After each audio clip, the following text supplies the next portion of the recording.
Hello my dear student, मेरे YouTube channel cortex maths में आपका हार्दिक स्वागत है।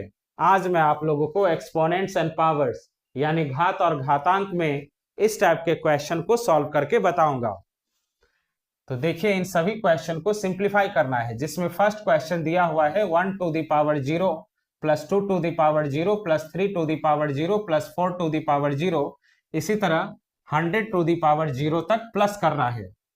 तो आप लोग जानते ही होंगे, किसी भी नंबर का पावर अगर 0 होता है तो उसका वैल्यू 1 होता है।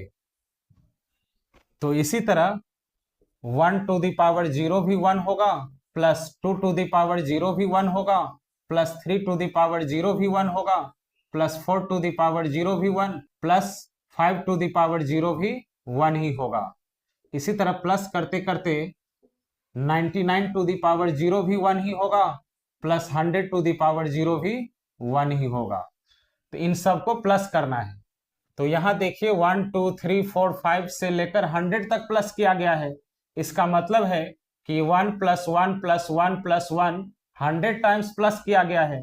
तो जब आप 1 को 100 टाइम्स प्लस करते हैं, यानी 100 बार प्लस करते हैं, तो प्लस करने से 100 ही आएगा। तो इस क्वेश्चन का आंसर हुआ 100। तो देखिए कौन सा ऑप्शन में 100 दिया हुआ है, तो सी ऑप्शन आपका करेक्ट हुआ। अब देखिए सेकंड क्वेश्चन, जिसमें दिया हुआ है 1 to the power 0 plus 2 to the power 0 plus 3 to the power 0 plus 4 to the power 0। इसी तरह प्लस करते करते 50 टू द पावर 0 तक प्लस किया गया है और होल टू द पावर 0 दिया हुआ है। तो इसको सॉल्व करेंगे तो 1 टू द पावर 0 1 ही होता है, प्लस 2 टू द पावर 0 भी 1 ही होता है, प्लस 3 टू द पावर 0 भी 1 ही होता है, प्लस 4 टू द पावर 0 भी 1 ही होता है। इसी तरह प्लस करते करते 50 टू द पावर 0 भी 1 ही होता है और होल टू द पावर 0 है। तो यहां देखिए 1 प्लस 2 प्लस 3 प्लस इस तरह 50 तक प्लस किया गया है, यानी 50 टाइम्स 1 आया होगा। तो इसका मतलब हुआ कि 1 को 50 टाइम्स प्लस करेंगे तो 50 ही होगा, तो 50 लिखेंगे। होल टू द पावर 0 है तो 50 टू द पावर 0 होगा। तो जब किसी नंबर का पावर 0 होता है तो उसका वैल्यू 1 होता है, तो 50 टू द पावर 0 भी 1 होगा। तो इस क्वेश्चन का आंसर हुआ 1। तो देखिए कौन सा ऑप्शन में 1 दिया हुआ है, तो बी ऑप्शन आपका करेक्ट हुआ। अब देखिए थर्ड क्वेश्चन, जिसमें दिया हुआ है 16 to the power 0 plus 32 to the power 0 plus 64 to the power 0 plus 128 to the power 0 into 8 to the power 0 whole divided by 4 to the power 0 plus 8 to the power 0। तो इस question को कैसे solve करेंगे वो देखिए। तो अभी मैं आपको बताया हूं कि किसी भी नंबर का पावर अगर 0 होता है तो उसका वैल्यू 1 होता है।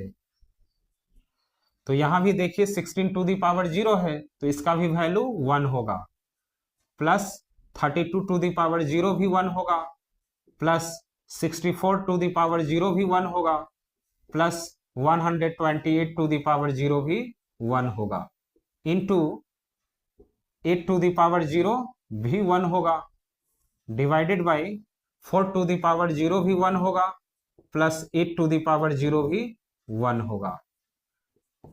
अब इसको सॉल्व करेंगे तो यहां देखिए कि 1 कितना टाइम्स प्लस किया गया है, 1 2 3 4। तो 1 को अगर 4 टाइम्स प्लस करते हैं तो 4 ही होता है, तो यहां लिख लेंगे 4 इंटू 1 डिवाइडेड बाय 1 प्लस 1 2 ही होता है, तो 2 लिख लेंगे। अब 2 से 4 को कैंसिल करेंगे तो 2 2 जा 4, 2 बार में कैंसिल होगा। अब 2 को 1 से मल्टीप्लाई करेंगे तो 2 ही होगा। तो इस क्वेश्चन का आंसर आया 2। तो देखिए कौन सा ऑप्शन में 2 दिया हुआ है, तो सी ऑप्शन आपका करेक्ट हुआ। अब देखिए फोर्थ क्वेश्चन, जिसमें दिया हुआ है 225 to the power 0 plus 375 to the power 0 into 465 to the power 0। तो इस क्वेश्चन को कैसे सॉल्व करेंगे, तो अभी मैं आपको बताया हूं कि किसी भी नंबर का पावर अगर 0 होता है तो उसका वैल्यू 1 होता है। तो यहाँ 225 टू द पावर 0 है तो इसका भी वैल्यू 1 होगा, प्लस 375 टू द पावर 0 भी 1 होगा, इंटू 465 टू द पावर 0 भी 1 होगा। अब 1 प्लस 1 2 होता है, इंटू 1 तो 2 इंटू 1 2 ही होगा। तो इस क्वेश्चन का आंसर आया 2। तो देखिए कौन सा ऑप्शन में 2 दिया हुआ है, तो सी ऑप्शन आपका करेक्ट हुआ। अब देखिए फिफ्थ क्वेश्चन जिसमें दिया हुआ है 101 to the power 0 plus 102 to the power 0 plus 103 to the power 0 plus 104 to the power 0 into 201 to the power 0 plus 202 to the power 0 plus 203 to the power 0 minus 501 to the power 0 plus 502 to the power 0। तो इस question को कैसे solve करेंगे? तो देखिए जब किसी number का पावर 0 होता है तो उसका वैल्यू 1 होता है, तो इसके जगह 1 लिखेंगे, प्लस इसका भी वैल्यू 1 होगा, प्लस इसका भी वैल्यू 1 होगा, प्लस 104 टू द पावर 0 भी 1 होगा, इंटू 201 टू द पावर 0 भी 1 होगा, प्लस 202 टू द पावर 0 भी 1 होगा, प्लस 203 टू द पावर 0 भी 1 होगा, माइनस 501 टू द पावर 0 भी 1 होगा, प्लस 502 टू द पावर 0 भी 1 होगा। अब यहां देखिए कि 1 को कितना टाइम्स प्लस किया गया है, 1 2 3 4 टाइम्स प्लस किया गया है, तो 1 को अगर 4 टाइम्स प्लस करेंगे तो 4 ही होगा, तो यहाँ 4 लिख लेंगे, इंटू यहां देखिए 1 3 टाइम्स प्लस किया गया है तो 3 ही होगा, माइनस 1 को 2 टाइम्स प्लस किया गया है तो 2 होगा, इज इक्वल टू 4 3 जा 12 माइनस 2, तो 12 माइनस 2 10 होगा। तो इस क्वेश्चन का आंसर 10 आया। तो देखिए कौन सा ऑप्शन में 10 दिया हुआ है, तो बी ऑप्शन आपका करेक्ट हुआ। तो स्टूडेंट मेरा ये वीडियो आप लोगों को अच्छा लगा हो तो प्लीज मेरे चैनल को सब्सक्राइब कीजिएगा, लाइक कीजिएगा और अपने फ्रेंड को शेयर कीजिएगा। Thank you.